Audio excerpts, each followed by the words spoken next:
Memory is a political act. Forgetfulness is the handmaiden of tyranny. James Carroll.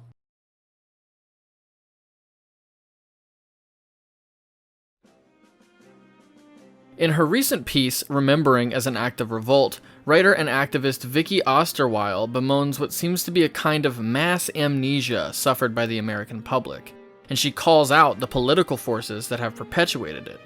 As she explains it, there has been a concerted effort from those in power to erase the last few years from the memories of the public.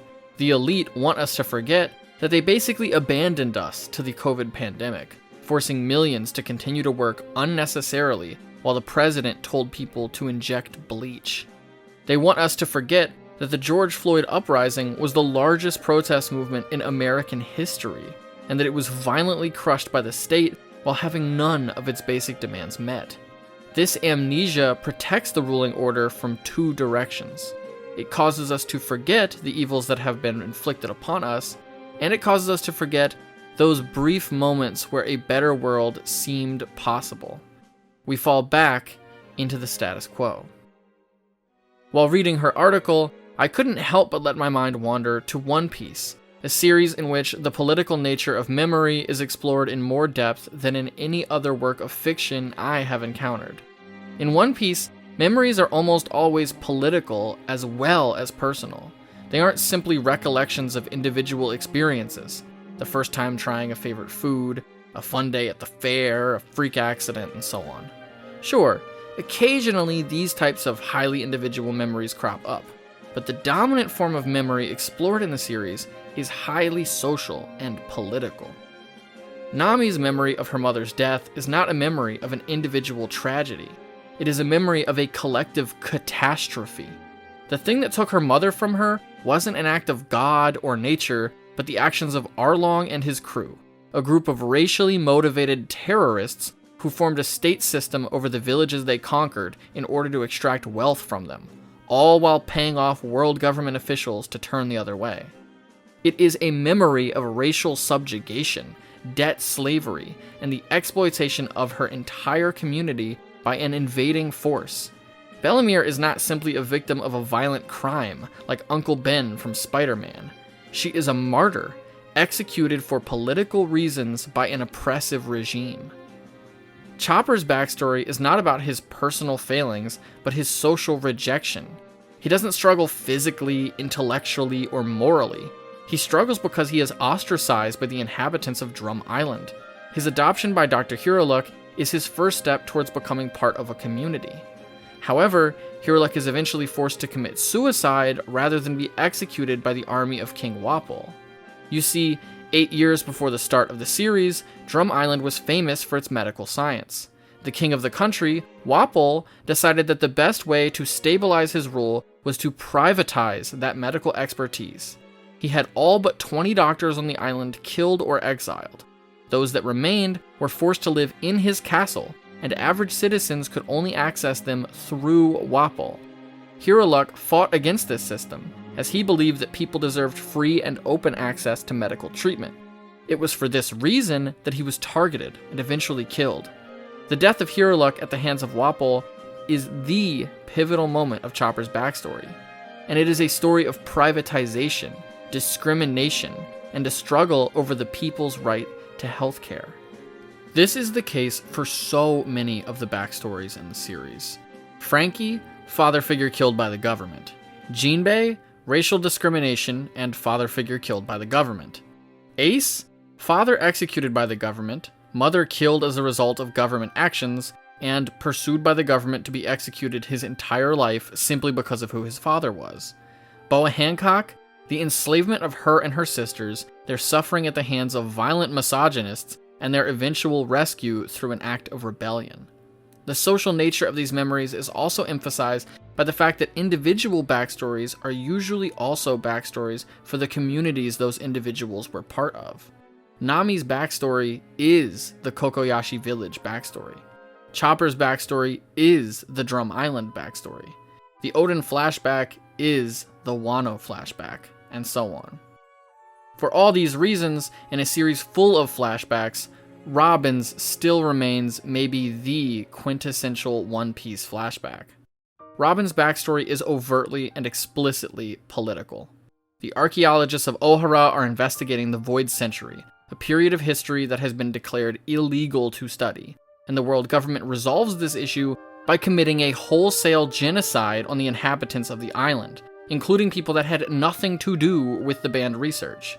Robin is the sole survivor of this massacre, and she spends the rest of her life as a political refugee, all while trying to continue the research started by the archaeologists she looked up to. Robin's backstory is also the backstory of Ohara, its people, its archaeologists, and the struggle they waged against the oppression of the world government. Robin's backstory makes clear something that is only implied in most of the other backstories in the series. Remembering is an act of rebellion. Those in power want the people they rule over to forget. What was the crime of the archaeologists of Ohara? The violation so profound that their entire nation had to be wiped off the map. They attempted to study history.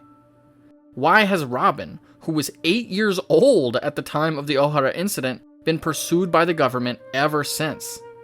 Because she remembers. She remembers what the archaeologists were studying. She remembers who they were, and she remembers what they taught her. That memory is dangerous.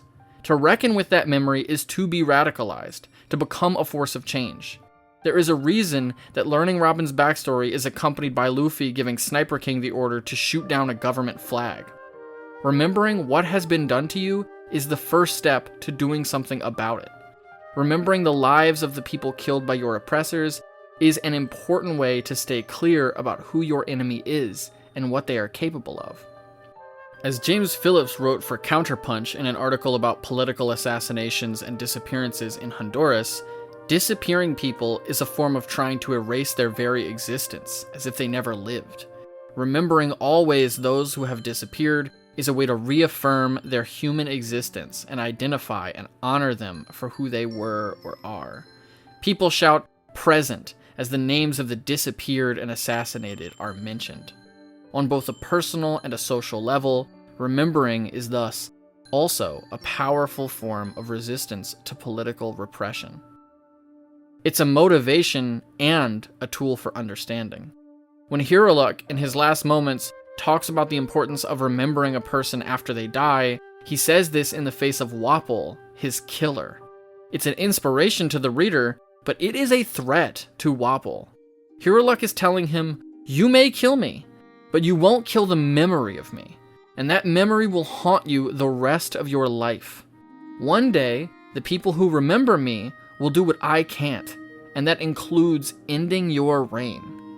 Like the political activists in Honduras, Hiruluk is letting the ruling class know that our martyrs will always be present. And his threats came true. Chopper remembered, and Wapol fell. Just like Nami remembered, and Arlong fell, and Robin remembers, and eventually, the whole world government is going to fall. Cicero once wrote, "To be ignorant of what occurred before you were born is to remain always a child." I would add that being ignorant of what has occurred since you were born means you might as well have never left the womb in the first place. Ignorance of history, life in an eternal present, keeps you gullible and controllable. Succumbing to political amnesia makes you no better than a puppet. That's why the transformation of the citizens of Dressrosa into puppets happens simultaneously to the inhabitants of the kingdom losing their memories. The control of history is one of the strongest tools that our oppressors use against us every day. In Comments on the Society of the Spectacle, Guy Debord wrote that the precious advantage which the ruling class has acquired through the outlawing of history, from having driven the recent past into hiding, and from having made everyone forget the spirit of history within society, is above all the ability to cover its own tracks, to conceal the very progress of its recent world conquest.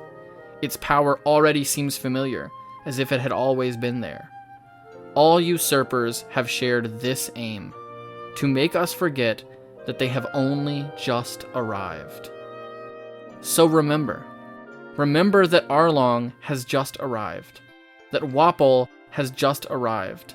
That Enel, Gecko Moria, Doflamingo, Big Mom, Orochi, Kaido, and all other tyrants have just arrived.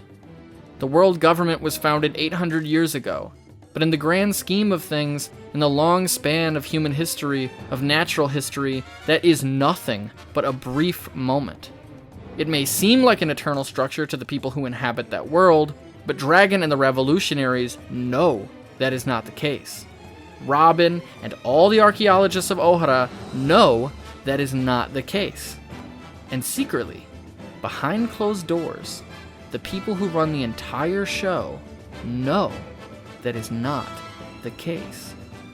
The world government, too, has only just arrived. And soon, very soon, it will be leaving.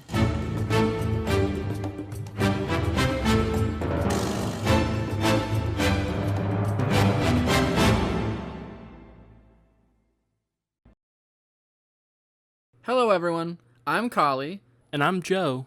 and this is the first video for our new channel, From the Decks of the World. Our goal with this channel is to contribute to the discussion of One Piece, as well as other anime and manga, by approaching it from a slightly more interdisciplinary and critical perspective than what you might be used to. So if you like this video, make sure to subscribe to the channel. We've got a lot more on the way. And thanks for watching.